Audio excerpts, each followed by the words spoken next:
बहुत समय पहले की बात है। एक सुंदर हरे भरे जंगल में 4 मित्र रहते थे। उनमें से एक था चूहा, दूसरा कौवा, तीसरा हिरण और चौथा कछुआ। अलग अलग जाति के होने के बावजूद उनमें बहुत अधिक घनिष्ठता थी। चारों एक दूसरे पर जान छिड़कते थे। चारों घुल मिलकर रहते, खूब बातें करते और खेलते थे। जंगल में एक स्वच्छ जल का सरोवर था, जिसमें वो कछुआ रहता था। सरोवर के तट के पास ही एक जामुन का बड़ा पेड़ था। उसी पर बने अपने घोंसले में कौवा रहता था। पेड़ के नीचे जमीन में बिल बनाकर चूहा रहता था और निकट ही घनी झाड़ियों में ही हिरण का बसेरा था। दिन को कछुआ तट के रेत में धूप सेकता रहता, पानी में डुबकियां लगाता। बाकी तीनों मित्र भोजन की तलाश में निकल पड़ते और दूर तक घूमकर सूर्यास्त के समय लौट आते। चारों मित्र इकट्ठे होते, एक दूसरे के गले लगते, खेलते और धमा चौकड़ी मचाते। एक दिन शाम को चूहा और कौवा तो लौट आए, परंतु हिरन नहीं लौटा। तीनों मित्र बैठकर उसकी राह देखने लगे। उनका मन खेलने को भी नहीं हुआ। कछुआ भर्राए गले से बोला, वह तो रोज तुम दोनों से भी पहले लौट आता था। आज पता नहीं क्या बात हो गई जो अब तक नहीं आया। मेरा तो दिल डूबा जा रहा है। चूहे ने चिंतित स्वर में कहा, हाँ, बात बहुत गंभीर है। जरूर वह किसी मुसीबत में पड़ गया है। अब हम क्या करें? कौवे ने ऊपर देखते हुए अपनी चोंच खोली। मित्रों, वह जिधर चरने प्रायः जाता है, उधर मैं उड़कर देख आता, पर अंधेरा घिरने लगा है।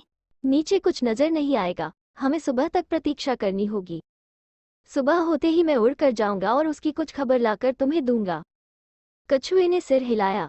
अपने मित्र की कुशलता जाने बिना रात को नींद कैसे आएगी, दिल को चैन कैसे पड़ेगा। मैं तो उस ओर अभी चल पड़ता हूँ, मेरी चाल भी बहुत धीमी है। तुम दोनों सुबह आ जाना।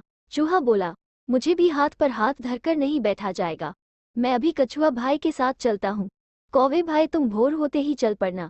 कछुआ और चूहा तो चल दिए। कौवे ने रात आंखों आंखों में काटी। जैसे ही भोर हुआ, कौवा उड़ चला। उड़ते उड़ते चारों ओर नजर डालता जा रहा था। आगे एक स्थान पर कछुआ और चूहा जाते उसे नजर आए। कौवा ने कांव कांव करके उन्हें सूचना दी कि उन्हें देख लिया है और वो खोज में आगे जा रहा है।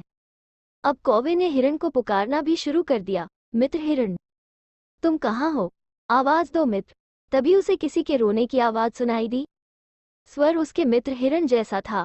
उस आवाज की दिशा में उड़कर वो सीधा उस जगह पहुंचा जहां हिरण एक शिकारी के जाल में फंसा छटपटा रहा था।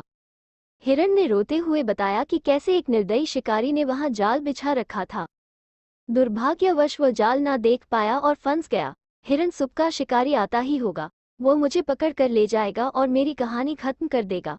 मित्र कौवे, तुम चूहे और कछुए को भी मेरा अंतिम नमस्कार करना। कौवा बोला, मित्र, हम जान की बाजी लगाकर भी तुम्हें छुड़ा लेंगे। हिरण ने निराशा व्यक्त की, लेकिन तुम ऐसा कैसे कर पाओगे? कौवे ने पंख फुड़फुड़ाए। सुनो, मैं अपने मित्र चूहे को पीठ पर बिठाकर ले आता हूँ। वो अपने पैने दांतों से जाल कुतर देगा। हिरण को आशा की किरण दिखाई दी। उसकी आंखें चमक उठी। तो मित्र चूहे भाई को शीघ्र ले आओ। कौवा उड़ा और तेजी से वहां पहुंचा जहां कछुआ तथा चूहा पहुंचे थे। कौवे ने समय नष्ट किए बिना बताया, मित्रों, हमारा मित्र हिरण एक दुष्ट शिकारी के जाल में कैद है। जान की बाजी लगी है। शिकारी के आने से पहले हमने उसे ना छुड़ाया तो वह मारा जाएगा। कछुआ बोला, उसके लिए हमें क्या करना होगा, जल्दी बताओ। चूहा बोला, घबराओ मत कौवे भाई, मुझे अपनी पीठ पर बैठाकर हिरण के पास ले चलो। चूहे को जाल कुतर कर हिरण को मुक्त करने में अधिक देर नहीं लगी। मुक्त होते ही हिरण ने अपने मित्रों को गले लगाया और रूंधे गले से उसे धन्यवाद दिया। तभी कछुआ भी वहां पहुंचा और खुशी के आलम में शामिल हो गया। हिरण बोला, मित्र, आप भी आ गए। मैं भाग्यशाली हूँ जिसे ऐसे सच्चे मित्र मिले हैं। सच्चा मित्र हो तो जीवन में मुसीबत का आसानी से सामना किया जा सकता है।